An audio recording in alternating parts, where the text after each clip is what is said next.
هغه کم فوډ دي کم چې امټي سټمک باندې اوایډ کول غواړي او هغه فوډز کم چې امټي سټمک اخیستل غواړي. نننی ټاپک کې موږ دا ډسکس کوو چې کم فوډز امټي سټمک باډي لپاره بینیفیشل وي او کم نقصان ده وي. لکه فار ایگزامپل امټي سټمک باندې لیمن واټر، ټي یا کافي یا فروټس یا آملا جوس دا پکار وي او کنه. نو امټي سټمک فوډ د باډي د هیلث لپاره څه نقصان ورکولی شي او څه بینیفیټس ورکولی شي. نو فرست نمبر به مونږ هغه ډسکس کوو کم چې اوایډ کول غواړي. هغه فوډز کم چې امټي سټمک باندې اوایډنس پکار دی هغه کم دي. فرست نمبر په هغې کې دی شوګر کانټنټس. های شوګر کانټنټس چې دی امټي سټمک باندې دا اوایډ کول غواړي. ولې؟ ځکه چې دا زمونږ د انسولین لیول چې دی هغه های سپایک ته رسوي. په دې وجه باندې د پینکریاز فنکشن او داسې په اولډ ایج کې د ډایبټس ملیټس شکار کېدو خطره پیدا کیږي. دغه شانتي سیکنډ نمبر چې دی کاربونیټډ ډرینک دی. نو کاربونیټډ ډرینک چې دی هغه په امټي سټمک باندې نه دی اخیستل پکار. کاربونیټډ ډرینک په اصل کې اسیډیک وي. په دې وجه باندې د اسیډیټي د وجې نه د سټمک لایننګ ډیمیج کیدی شي. تھرډ نمبر دی یوګرټ دهی. نو اصل کې امټي سټمک باندې چې وي سټمک کې HCl وي هغه HCl پروبایوټیک ختموي. پروبایوټیک موجود وي په یوګرټ کې مستو کې دهی کې. په دې وجه باندې هغه پروبایوټیک چې دی هغه ختمیدی شي. فورث نمبر چې دی آړو پیر یا پیچ ورته ویل کېږي. نو دا زموږ سره د میوکوزل سرفیس ډیمیج کولی شي ځکه چې دا زموږ سره سخت وي. فیفت نمبر دی بنانا. بنانا امټي سټمک باندې اوایډ کول پکار دي ځکه چې کله بنانا وخوړی شي های مقدار کې نو په دې کې میګنیشیم زیات وي او دغه میګنیشیم های کانټنټس چې کوم دی کارډیوواسکولر ډیزیز کاز کولی شي. سکس نمبر دی سیټرس فروټ. سیټرس فروټ چې دی هغه ګیسټرایټس کاز کولی شي. ولې؟ چې سیټریک فروټ چې کوم دی پای کې سیټریک اسیډ وي او د های اسیډیټي د وجې نه سیچل کېدی شي ګیسټرایټس کاز کېدی شي. 7 نمبر دی گرین ویجیټیبل. گرین ویجیټیبل کې هغه د سټمک اسیډیټي چې ده هغه زیاتولی شي او ګیسټرایټس کاز کېدی شي. 8 نمبر چې دی ټینیک اسیډ. ټینیک اسیډ په څه کې وي هغه په ټومیټو کې زیاتر وي.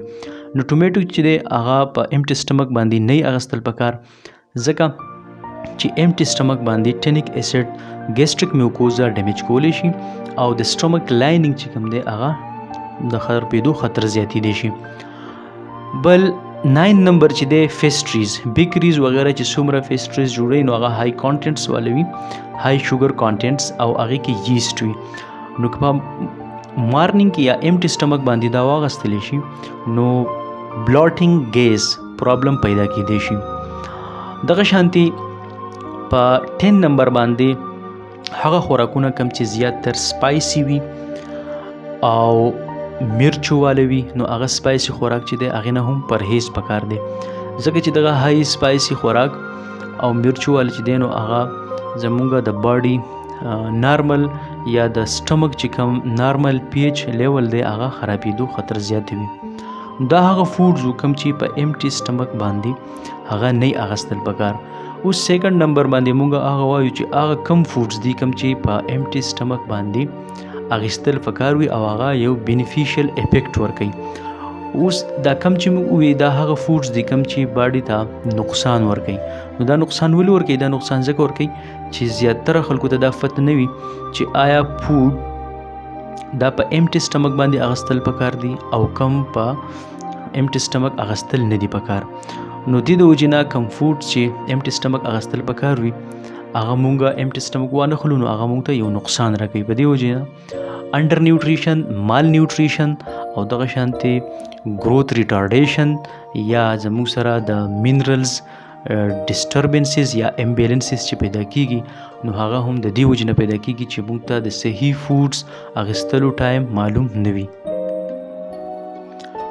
اوس سیکنډ نمبر باندې به هغه وایو هغه کم فوډز دي کم چې امټي سټمک باندې اخیستل پکار وي او امټي سټمک باندې هغه باډي ته بینیفیټس ورکوي، بینیفیشل وي او د نقصان نه باډي بچ کېدی شي. پای کې فرست نمبر دی ایګز. نو ایګز زموږ سره داسې یو نیوټریشس سبسټانس دی چې پای کې زموږ سره پروټین، داسې کولیسټرول هغه په یو پوره مقدار کې وي او دغه مقدار په مارننګ ټایم کې یا په امټي سټمک باندې چې باډي ته میلاو شي نو باډي د هغې نه پوره پیدا اخیستی شي.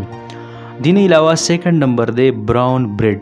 نو براون بریډ هم په دې کې زموږ سره د کاربوهایډریټ، د فیټس او د فایبر یو ښه مقدار موجود دی، کوم چې باډي ته امټي سټمک باندې فایده ورکوي او د نقصان نه بچ کولی شي. تھرډ نمبر باندې دی نټس، والنټس، المنډ. نو دا زموږ سره هغه ډرای فروټ دي کوم چې د مینرلز، د لیپیډ او د کاربوهایډریټ یو ښه سورس دی. نو مارننګ ټایم کې چې کله نټس، والنټ، المنډس دا استعمال شي نو هغه باډي ته یو ښه بینیفټس ورکوي او دا یو نیوټریشس افیکټ دی چې د باډي د بیلنس ډایټ یو ذریعه ده. 4 نمبر چې دی ډیټ. نو ډیټ اصل کې ویل کېږي کجوري ته. کجور دا زموږ سره یو بیلنس ډایټ دی، په دې کې مینرلز، الکترولایټس او مایکرو نیوټرینټس او میکرو نیوټرینټس دا په پوره مقدار کې وي. نو امټي سټمک چې کله ډیټس واغستی شي نو دا یو نیوټریشس افیکټ ورکولی شي. 5 نمبر کې دی هنی. نو هنی هم زموږ سره یو نیچرل سبسټانس دی او دا نیچرل سبسټانس چې دی نو دا هم زموږ سره یو بیلنس ډایټ حصه ده.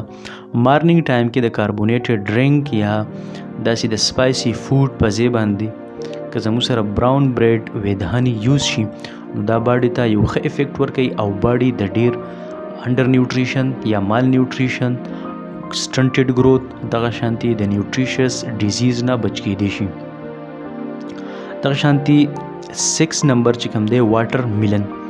واټر میلن دا زموږ سره یو داسې سبسټانس دی، یو داسې فوډ دی چې دی کې د واټر د های کانټینټس نه علاوه زموږ سره مایکرو اینڈ میکرو مالیکیولز، نیوټرینټس او د دې سره سره مینرلز په های مقدار کې موجود دي.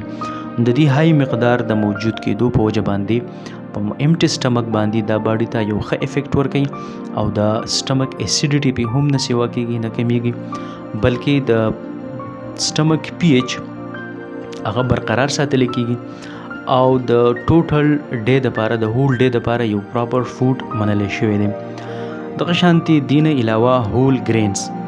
هول ګرینز چې کوم دی دا یو بیلنس ډایټ. بیلنس ډایټ مطلب دا دی چې پای کې مایکرو او میکرو نیوټرینټس شامل وي او هغه باډي ته لکه د فایبر فوري دغه شانتي باډي ته هغه یو بیلنس ډایټ ورکوي او باډي د ډیمیج نه بچ کېدی شي. دغه شانتي بیا بل پکې راځي میتھی دانه. که میتھی دانه استعمال شي پښتو کې هغې ته ملخوظ ویلی کېږي. میتھی دانه هم د باډي هغې کې د فایبر مقدار هم زیات وي او دغه شانتي د نیوټرینټس مقدار پکې هم شامل وي.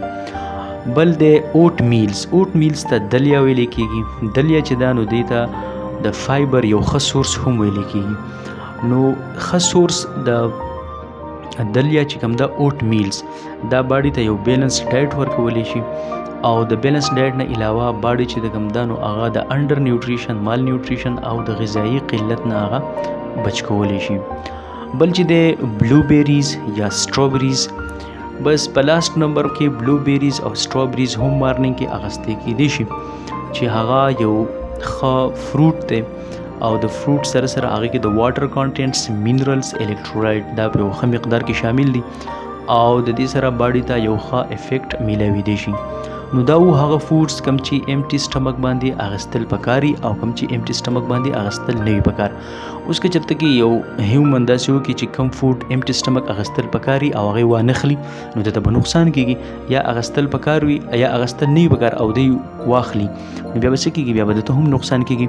نو د هر یو فوډ ریل ټایم پیژندل غواړي او باډي د هغې د نیډ مطابق لکه کیلوریز مطابق چې باډي ته بیلنس ډایټ میلاویږي. ریکمنډډ ډیلی الاونس هغې ته ویلی کېږي. که هغه کاربوهایډریټ، لیپیډ یا پروټین وي یا د واټر مقدار وي نو دا په ډیلی ریکمنډډ الاونس باندې میلاویدل پکار دي. په دې وجه باندې کوم چې په ډیلی ریکمنډډ الاونس کې موږ ته نیوټرینټس میلاویږي نو د هغې سره به باډي ته د نیوټریشنس ډیفیشنسي یا مال نیوټریشن یا انډر نیوټریشن یا په چلډرن کې انډر نیوټریشن، سټنټډ گروث په نه راځي. په دې وجه باندې د هر یو فوډ د هغې د ریکمنډډ ډیلی الاونس، د هغې د ټایم امټي سټمک یا فول سټمک اغستل غواړي یا بیفور میل افټر میل پکار وي نو دا یو ښه سورس دی چې په هغې نه موږ دا زده کړه وکړو او په دې سره د فوډ ټایم وپېژنو. دا و هغه ټاپک کوم چې ډېر زیات امپورټنټ و. نو دې سره به تاسو ته انفارمیشن راغلی وي. که تاسو ته لږ ډېر هم انفارمیشن راغلی وي نو کمنټ سیکشن کې تاسو لیکلی شئ، یا تاسو څه کوېسچنز کویري وي نو هغه هم تاسو لیکلی شئ. لایک، شیر، به نه هیروئ. الله حافظ.